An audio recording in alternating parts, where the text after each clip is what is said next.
মানবজমিন পত্রিকায় প্রকাশিত খবর, পিরোজপুরের কাউখালীতে বিষাক্ত পটকা মাছ খেয়ে ফাতেমা আক্তার নামে এক শিশুর মৃত্যু হয়েছে। এই ঘটনায় আরও 4 জনকে কাউখালী হাসপাতালে ভর্তি করা হলে পরে তাদের বরিশাল মেডিকেল কলেজ হাসপাতালে নেওয়া হয়।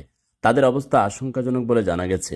বুধবার রাতে উপজেলার চিরাপাড়া পার সাতুরিয়া ইউনিয়নের পশ্চিম চিরাপাড়া গ্রামে ভূমিহীন চরে এ ঘটনা ঘটে। সাতুরিয়া ইউনিয়ন পরিষদের চেয়ারম্যান লাইকুজ্জামান তালুকদার মিন্টু বিষয়টি নিশ্চিত করেছেন। নিহত শিশুর নানা হানিফ সর্দার জানান, রাতে খাবারের সঙ্গে সবাই পটকা মাছ খায়। পরে তারা অসুস্থ বোধ করলে উপজেলা স্বাস্থ্য কমপ্লেক্সে নিলে সেখানে আমার নাতি মারা যায়। আমার স্ত্রী ও 3 মেয়ে অসুস্থ অবস্থায় বরিশাল মেডিকেল কলেজ হাসপাতালে ভর্তি করা হয়।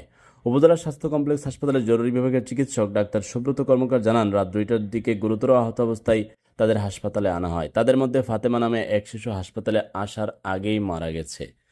আপনি হয়তো খেয়াল করে দেখবেন, গ্রামের বাজারে কিংবা গ্রামের মাঝে নদী নালা থেকে